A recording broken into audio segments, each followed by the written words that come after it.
Well, good afternoon YouTube, and welcome along to another episode of Silver Fox Travels. Today is the 23rd of January, and we've just had the storm Aisha that's been and gone and is just making its way out into the North Sea. And we've got Storm Jocelyn that's on its way in now, and so we're going to get another dumping of rain and wind and heaven only knows what else.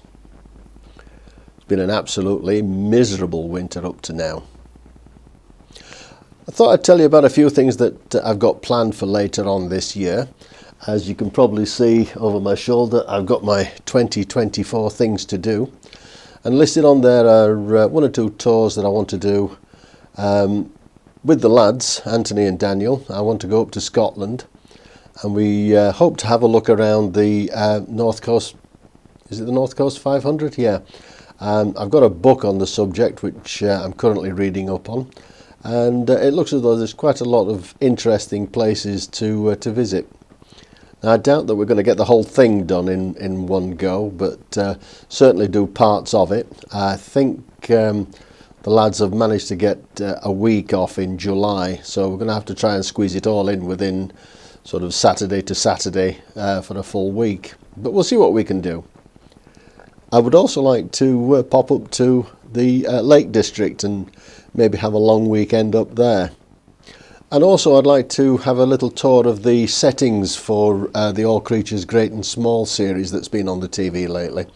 I know James is very interested in that, so we might do a joint effort on that and see how that goes. I know there's lots of interesting places around Grassington and that part of the Dales. It's been a wonderful series, thoroughly enjoyed it, and it should be well worth a visit.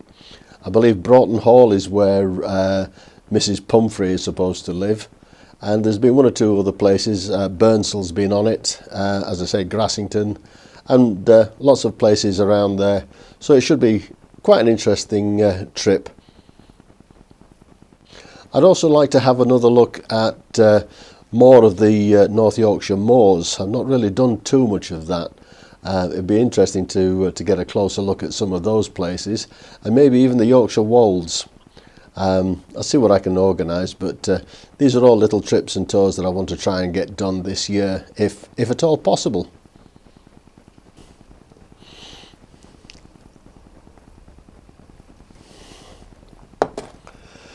Now, John and James have both been showing off their walking sticks that they've made. Unfortunately, I haven't got one, not one that's been made. My walking stick is actually one of these. It'll do for my requirements, but if anybody wants to make me a walking stick, perhaps with a nice silver fox head at the top, John, if you're in the mood, I'll let you have a little bit of carving at that. My carving skills are not to be desired. It's not something I could whittle away at, although I might give it a try. You never know. We'll see how it goes. Now, as you've seen, I've bought myself the new Kais heated vest, and I must admit it is an absolute godsend. It really is lovely and warm.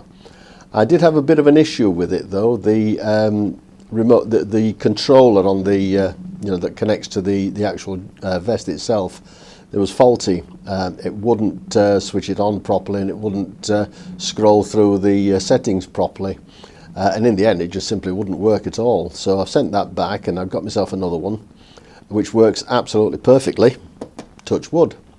So yeah, I'm going to make a lot of use of that once these gales and pouring down rain have finally passed. So I'm looking forward to getting out on the bikes and getting those miles in and some more country lanes visited and explored. I have the Optimate chargers on the bikes at the moment, and what I've also bought myself is the Optimate connector for the Kais vest. I was thinking of just simply sticking with the battery all along, but if the battery only lasts a couple of hours and I'm out all day, then it's going to get a bit chilly. So I've decided to go for the Optimate connector, which I can keep in the pocket of the vest, and I can use it as I need it.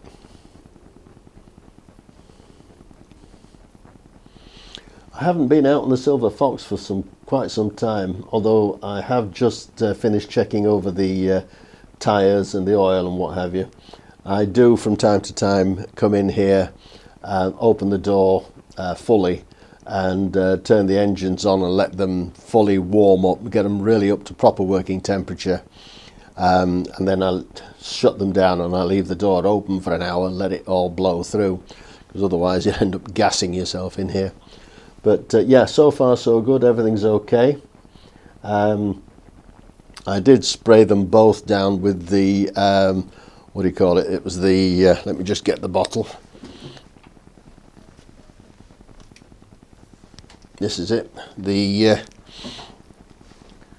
FS365. This is actually the second bottle that I've got. I've used up one already, but yeah, I've kept them well lubricated with that. Lubricated, is that the right word?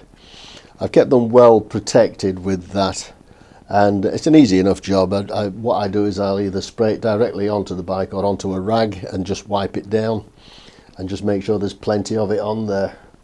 And so far so good, they're both looking spick and span. So yeah, I'm looking forward to getting out on them as soon as I possibly can.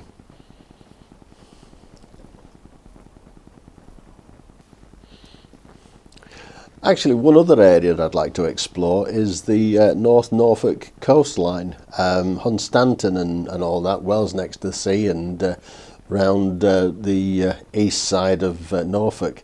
Should be quite interesting. I have driven down there before, and I think I actually rode down there with the lads when we did our round the UK tour back in 2009 on 125cc bikes.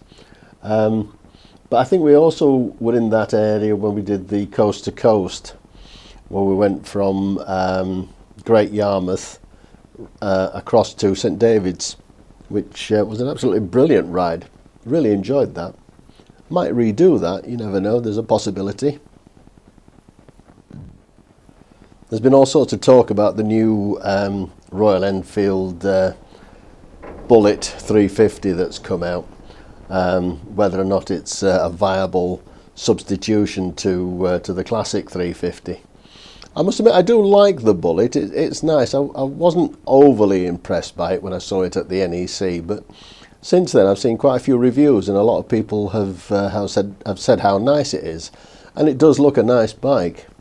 I wonder if it would be possible to get a decent set of really nice leather saddlebags on it, and maybe even a small tank bag of some description.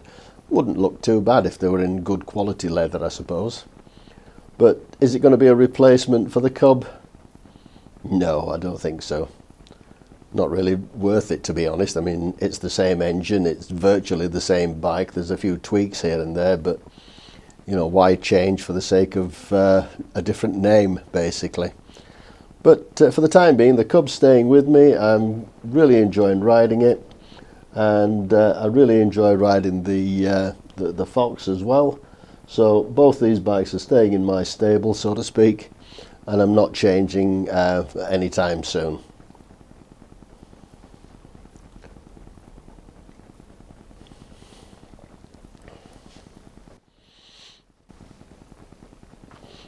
Now last weekend I was supposed to have a test ride on the new Triumph, is it Street 400?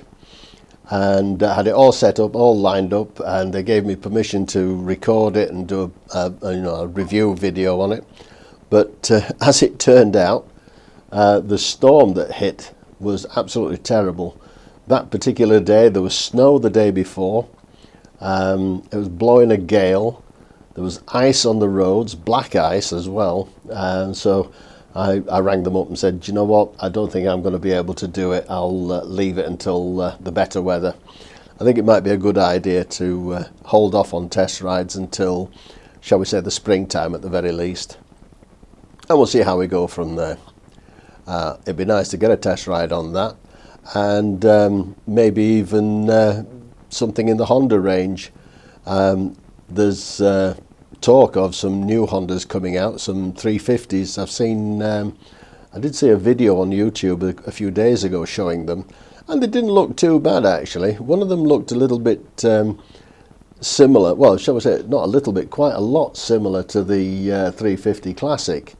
In fact, it was almost a complete copy looking at it. But it'd be interesting to give them a try if they ever come over here to the UK. We'll see, anyway. A couple of the jobs I want to get done in this garage is I want to get it lined and insulated a little bit better than it is, because I'm finding that it gets really cold in here, and I'm sure condensation overnight isn't going to help the bikes at all. I used to put covers over them, but what I'm finding is that the covers that I had, condensation was forming really badly underneath, and it was running down the bikes all over the floor. So I took them off, and it's not as bad now. Yeah, so if I can get some sort of insulation in here, and maybe some kind of a storage heater of some description, just to keep the temperature fairly regular, above freezing, say 6 or 7 degrees, just to keep it aired, and then hopefully that should help. The last thing I want is for these to start turning into rust. Although thankfully it's not a particularly damp garage, so I'm quite pleased with that.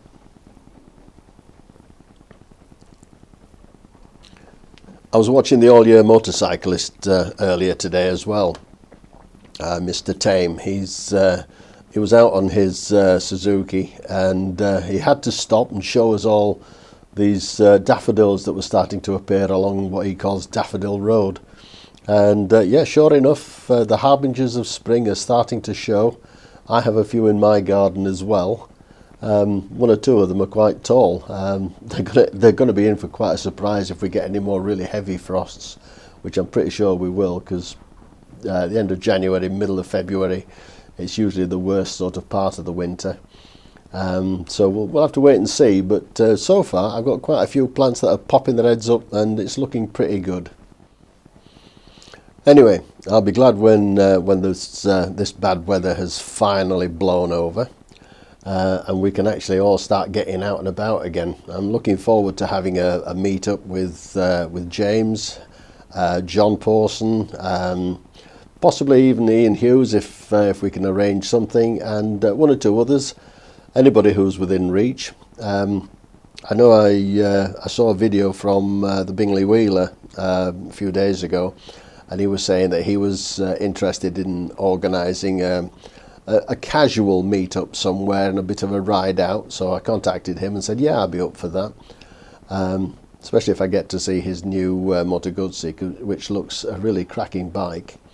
So yes, it'd be nice if I can meet up with a bunch of guys, probably at the Route 59 cafe, and we'll take it from there and perhaps have a ride out up to, I don't know, Pateley Bridge, all around that part of the world. There's lots of lovely little lanes around there to explore.